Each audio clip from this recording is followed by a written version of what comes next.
Biology class first year chapter number 2। तो इसके अंदर आज हम पढ़ेंगे इंट्रोडक्शन ऑफ कार्बोहाइड्रेट। कार्बोहाइड्रेट पढ़ने से पहले हमें इसका मीनिंग पता होना चाहिए।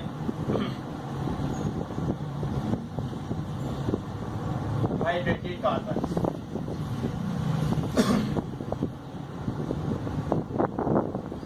हाइड्रेटेड कार्बन का क्या मतलब होता है?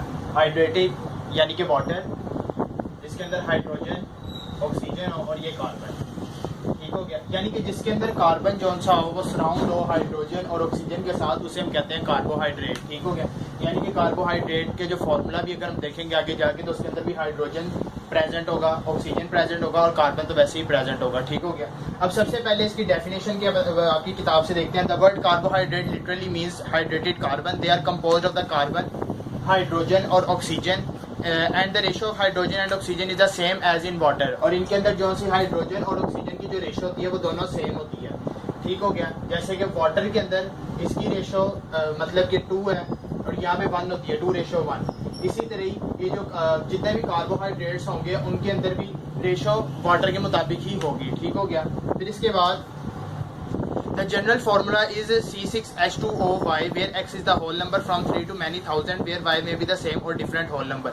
इसका जो हम जनरल फॉर्मूला पढ़ते हैं ना, इसका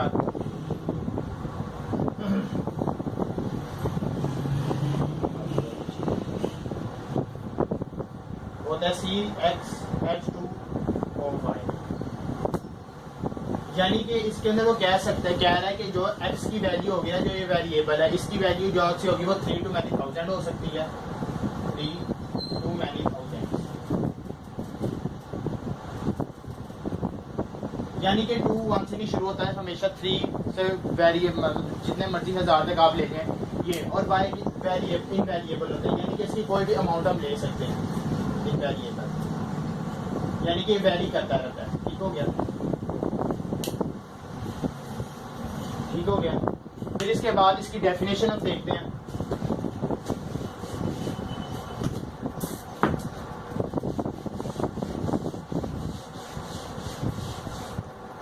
इसके बाद उसकी डेफिनेशन है, chemically carbohydrate is defined as a polyhydroxy aldehyde और कीटोन्स और complex substances which on hydrolysis yield the polyhydroxy aldehyde और कीटोन सबयूनिट्स। कहता है केमिकली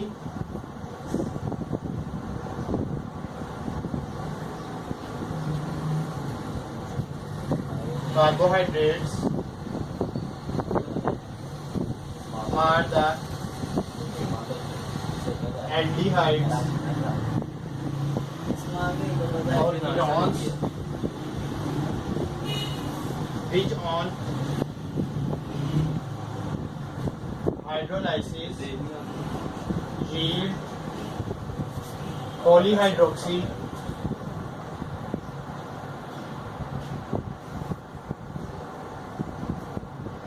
एल्डिहाइड और कीटोन सब यूनिट्स। अब सबसे पहले इसकी डेफिनेशन को समझते हैं।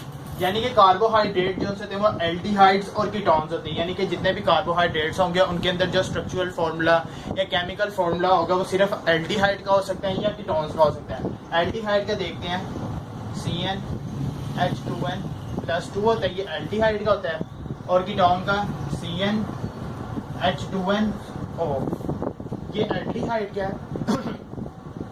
ये एल्डिहाइड का हो गया और ये किसका हो गया? कीटोन का, ठीक हो गया। ये दोनों ही फार्मूला जो होते हैं मतलब कि अगर किसी भी कंपाउंड के अंदर एल्डिहाइड ये फार्मूला होगा तो भी कार्बोहाइड्रेट होगा, जिसके अंदर कीटोन होगा वो भी कार्बोहाइड्रेट होगा, ठीक हो गया। कार्बोहाइड्रेट की डेफिनेशन तो समझ आ गई होगी। अब उसके बाद ब्रैकेट में हाइड्रोलाइसिस लिखा है, जिसमें हाइड्रोलाइसिस मोस्ट इंपॉर्टेंट बहुत शॉर्ट क्वेश्चन भी है, और इसकी डेफिनेशन है break down of the complex molecules in the presence of water. यानी कि वाटर की प्रेजेंस के अंदर जितने भी कॉम्प्लेक्स मॉलिक्यूल्स हैं उनको ब्रेक डाउन करना, उसे हम कहते हैं हाइड्रोलाइसिस, क्योंकि हाइड्रो मीन्स वाटर होता है और लाइसिस मीन्स ब्रेक डाउन होता है, ठीक हो गया। यानी कि break down of complex molecules in the presence of water, ठीक हो गया। अब इसके बाद हम पढ़ते हैं इसके सोर्सेज।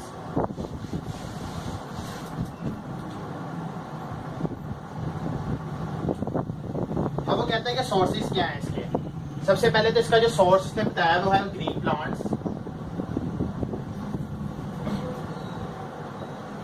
फिर उसके बाद ये कहता है कि These are the primary products of the photosynthesis. Other compounds of plants are produced from carbohydrates by various chemical changes. अब ये देखते हैं हमने फोटोसिंथेसिस का प्रोसेस तो पढ़ा हुआ है। कार्बन डाइऑक्साइड प्लस वाटर जब आपस में मिलते हैं तो लाइट, और जब प्लांट का जो पिगमेंट क्लोरोफिल के ऊपर पड़ती है लाइट,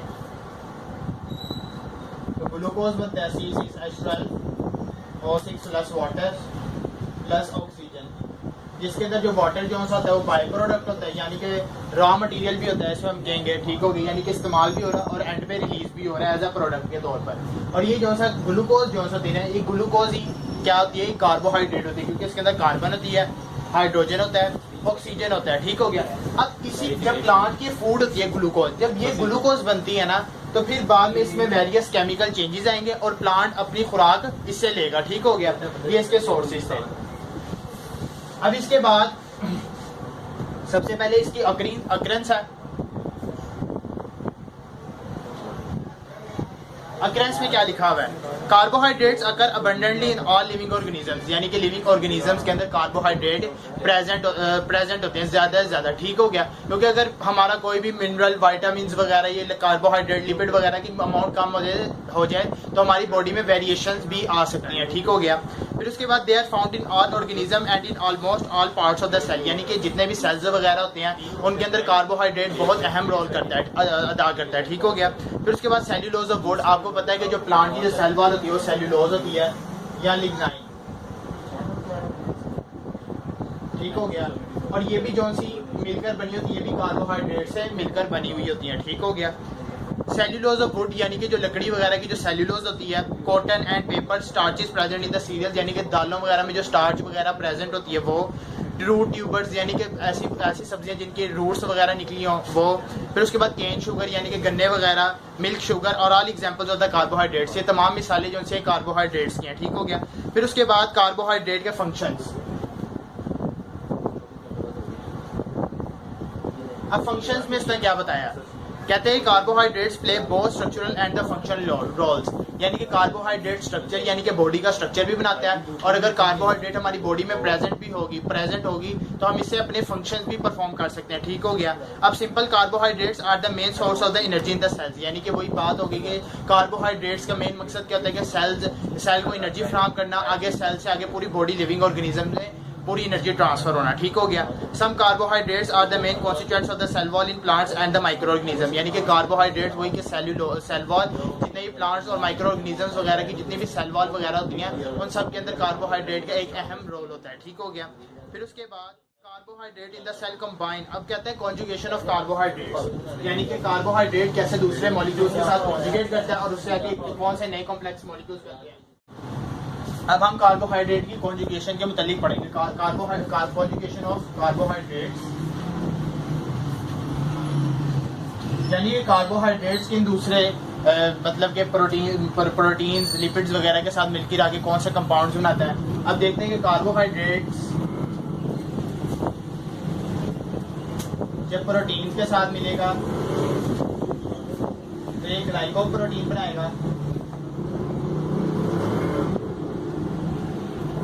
और जब कार्बोहाइड्रेट्स लिपिड्स के साथ मिलेंगे तो ये बनाएंगे ग्लाइकोलिपिड्स। अब इसका जो आपकी बुक के अंदर जो फंक्शन बताया हुआ है वो ये फंक्शन बताया हुआ है कि ये जो सा हमारा जितना भी सेल का जो एक्स्ट्रा सेलुलर मैट्रिक्स वगैरह होता है, यानी कि जो आउटर मैट्रिक्स होता है सेल का, ये वाला, ये समझे एक सेल है, इसका जो आउटर मैट्रिक्स होता है ये सारा इसी की वजह से कॉन्जुगेशन ग्लाइकोप्रोटीन्स और ग्लाइकोलिपिड्स की वजह से ही मेंटेन रहता है, ठीक हो गया। फिर उसके बाद बैक्टीरियल सेल वॉल, यानी कि बैक्टीरिया की सेल वॉल में भी जो होती है कॉन्जुगेशन ग्लाइकोप्रोटीन्स और ग्लाइकोलिपिड्स की होती है। फिर उसके बाद both this conjugated molecules are the components of the biological membrane, यानी कि जितने भी हमारी प्लाज्मा मेम्ब्रेन वगैरह होती हैं उन सब के अंदर ये कार्बोहाइड्रेट्स की प्रोटीन और लिपिड के साथ कॉन्जुगेशन पाई जाती है, ठीक हो गया। ये वैसे शॉर्ट क्वेश्चन में आता होता है। अगले जो कार्बोहाइड्रेट के टॉपिक है वो मोस्ट इंपॉर्टेंट लॉन्ग क्वेश्चन है। होप्स हो कि आपको लेक्चर समझ आ गया और thank you very much. Allah Hafiz.